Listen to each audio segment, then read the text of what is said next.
Three, two, one.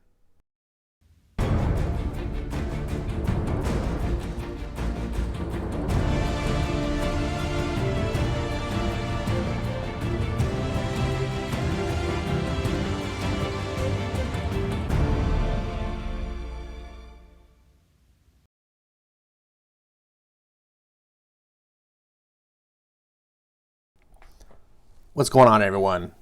Welcome back to another episode of Ash on Comics. I haven't been putting out as many videos. Some people have been asking me, when are you going to do some more videos? It's tough sometimes. I don't want to go into my personal life, but yeah. Anyways, I do want to do videos. I appreciate everyone that even asks and gives me encouragement to do more. I appreciate that. This video is kind of late. I read this a couple weeks back. I was going to do a video of it. I never did, and I want to because I think Marvel doesn't make a lot of books that are worth talking about. And I think this book is worth talking about. It is Beta Ray Bill number 1. Spoiler alert, this is not a positive review. But I think it's worth talking about anyway because this is a creator, I think, that has something to say. It's Daniel Warren Johnson. You probably know him, at least I know him from Murder Falcon, which admittedly I haven't read. And the Wonder Woman, what was it called? It was a recent Wonder Woman book. Anyways, you probably know. If you're a Daniel Warren Johnson fan, you know what I'm talking about. If you're not a Daniel Warren Johnson fan, then you might be in my boat. I only know him by reputation and kind of just I've seen some pictures and stuff. And I really am very much attracted to his art style. He has an art style which I would call metal. And I think is why draws me into wanting to read Murder Falcon series because it's a book about metal, about music. Metal it's hard to quantify into words what that actually means. But if you've seen heavy metal album covers, you kind of know there's an edginess to it. There's a certain iconography that's familiar, like big double-bladed axes, wild, crazy hair, armor, dragons, beasts of all sorts. You know what I'm talking about. Now, hearing Daniel Warren Johnson's reputation got me very excited because Beta Ray Bill is one of my favorite characters in the Marvel Universe. I came into Thor becoming a fan on that iconic Walter Simonson run where Beta Ray Bill was introduced. And I was just in love with that character ever since. I thought he had a very unique look, which as a kid I thought was just cool. I was already attracted to Thor. I was like, who's this spaceman guy? This Beta Ray Bill. Oh, and he can kick Thor's butt. That's neat, And it just stuck with me. So let's talk about this book. It's not without its good parts. There are good things to talk about, but it's just got a bunch of grating flaws that nag at me. And you might not have these same problems. So disclaimer, I try to be very transparent with my biases, with my knowledge or lack of knowledge. I'm not here to talk to you as an expert and tell you what to think about comics. I'm just here as another person who has their own ideas. And I think by being transparent, that helps you decide what to do with the information I provide. You can listen to me and go, oh, okay, well, Ash doesn't really know what he's talking about, so I could just take this with a grain of salt. I'm not going to try to pretend to you. Like I said, I'm not trying to control anyone's thoughts. When I listen to other people, I just am very interested in their perspective. And knowing where the foundations of their perspective lie helps me basically, you get what I'm talking about. So the book opens up then. So it's a flashback. Well, what do you see? What is coming? Fire. Knock, knock. Can I help you? Congratulations, ma'am. What for? Your son, ma'am. He has been chosen. Mom, who's here? Mom? My boy. My beautiful boy. Now. So, that was Beta Ray Bill as a kid. And this face right here is not why, as a kid, I thought was like, oh, that interesting look of Beta Ray Bill. This is a sad, pathetic looking Beta Ray Bill. That's going to be it's going to be a running theme in this book. And he's sitting there looking at a missing spot where Stormbreaker used to be, apparently. And there's another going to be on running theme, and we get a flashback of Thor breaking it, and Beta Ray Bill is sad. And in walks Sif. Bill? Lady Sif, what is it? The beast has arrived. He'll be upon us in moments. Any word of Thor? None. So Beta Ray Bill picks up an axe. But I believe in you. And on he goes. And we get him saying, I'll do my best. And he addresses the soldiers of Asgard. Soldiers of Asgard, hoorah! Or hoo-ah. Which, by the way, why would soldiers of Asgard say hoo-ah? It's a nitpick there. But whatever. The King in Black's beast is finally upon us. He is just beyond the gates of our beautiful home. It's not really his home, but okay, what are you going to do? Look, he's given a cool battle cry here. But we have planned for this day. We are prepared together. With our might combined, we will crush this. Kaboom! Now, up until this point, I'm mostly liking it. There's some weird iffy things, but I'm mostly liking it. This is Beta Ray Bill. He's a badass. This is the guy that beat Thor without Thor's hammer. You know, he's the one that proved to be more worthy. Then we get this. Puny horse face. Kneel before the might of Foom. Cool splash page. A little bit of a problem. I don't like... Look, it's kind of a running joke that Beta Ray Bill has a horse face. We all get it. I don't like when comics are self-aware. I don't like when comics make fun of themselves. It's okay for fans to be like, Beta Ray Bill's got a horse face. It's less cool when the characters in the comics themselves acknowledge that. Whatever. This is where things start to go awry. So there's a battle. Seems all really cool. Fin Fang Foom is tearing up places. Now, the first thing that's awry is why is King in Black involved in this? If this were an ongoing series, it would make perfect sense. King in Black is a line-wide crossover. It should take effect in other books. This is a miniseries. This is a self-contained miniseries. I can't recall other times where self-contained miniseries have crossed over into events. That's not the point of a miniseries is to be focused on the story it's telling. But whatever. I don't think that necessarily ruins the book. It nags at me, but it doesn't ruin the book because you could have just been fighting Fin Fang Foom without the King in Black. It still would have worked. So I feel this is sort of an editorial thing that was after the fact. My guess is that Daniel Warren Johnson was like, he's going to fight Fin Fang Foom. And then the editors were like, can you make it King in Black? Can you draw a little squiggly on his head? And he's like, oh, fine. Rolls his eyes. This was one of my favorite parts of the book, honestly, though, because I like Scuttlebutt. And they're fighting, and Beta Ray Bill calls, Scuttlebutt, we need backup to me. I am here, Beta Ray.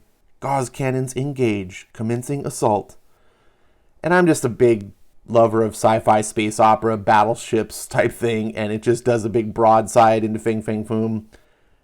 And this is where my imagination goes nuts. And I'm like, oh, badass, look at this shot here. It's just like boom, boom, boom, boom, boom.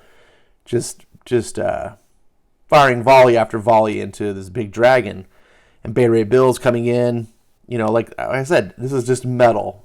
And yes, this is what we wanted. This is what we signed up for. in the comic. And oops, nope. Beta Ray Bill gets caught, and then he gets, in true fashion from, what is it, the first Avengers movie, like the cool Hulk scene, just smash.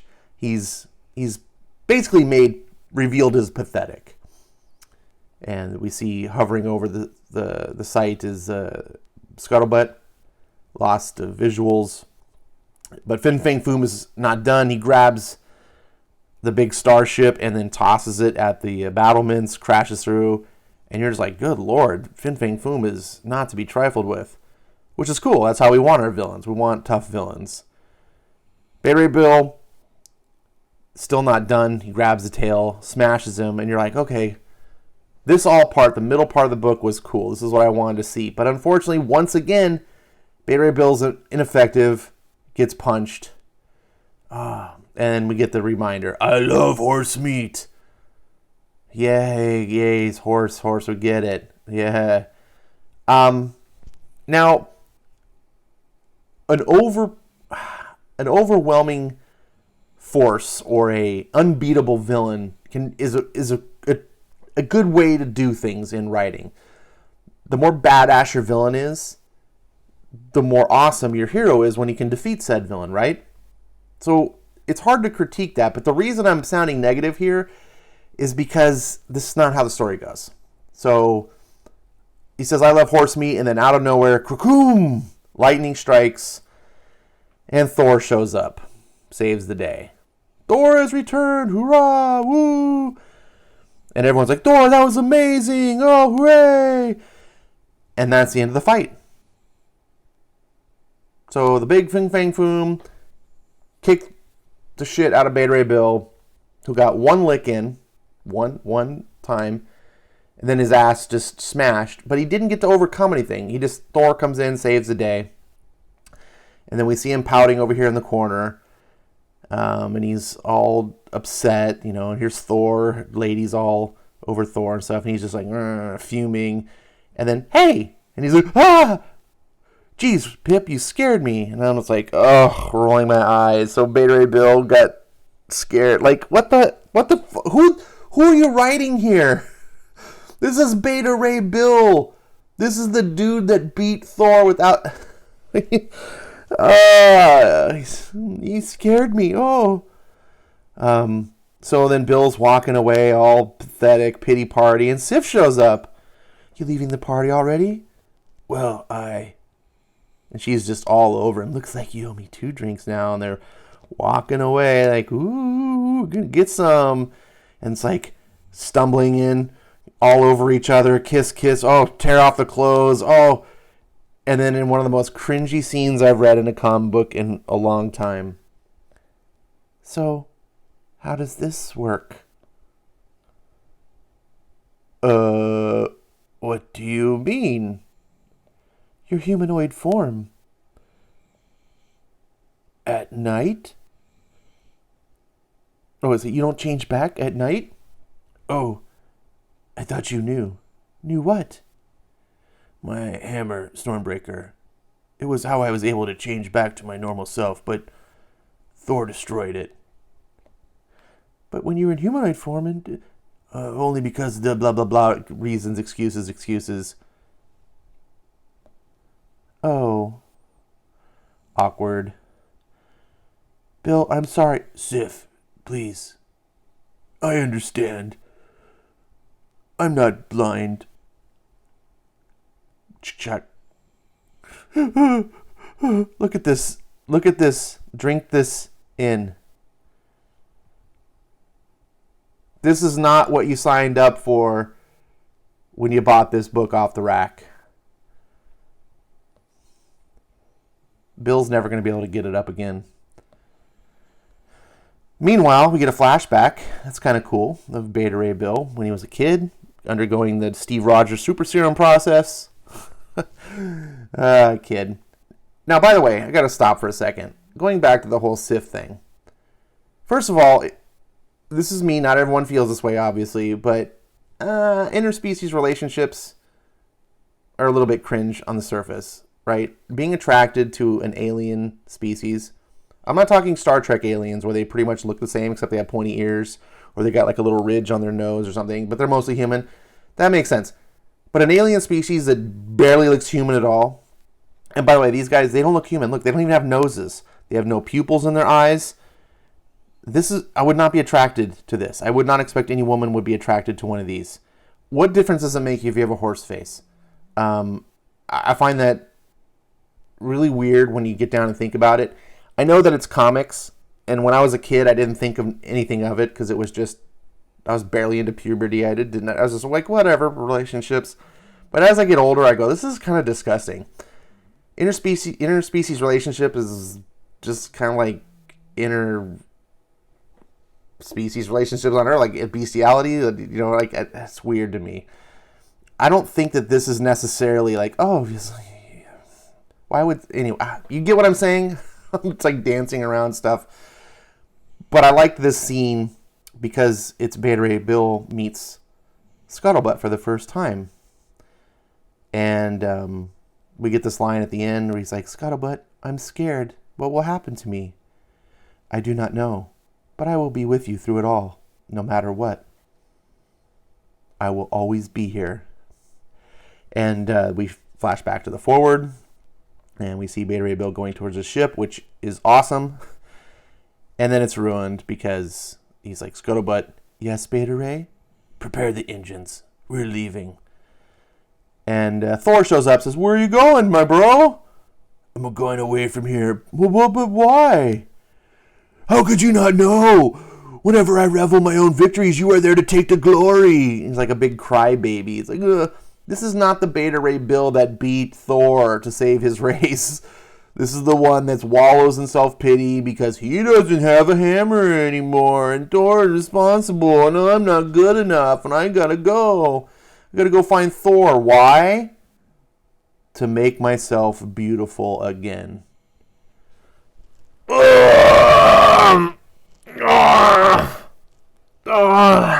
No!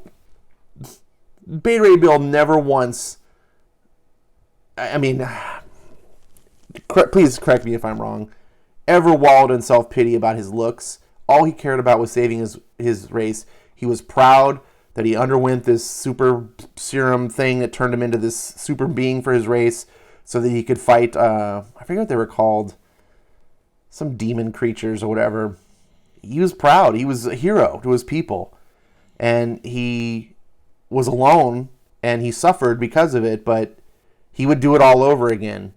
This Beta Ray Bill, it's just, look, is it realistic? Sure. Are people like this? Sure. But that's not why we read comics. We don't read comics to see people wallow in self-pity and be failures and losers. We read comics to see heroes and things to aspire to be. And he flies away.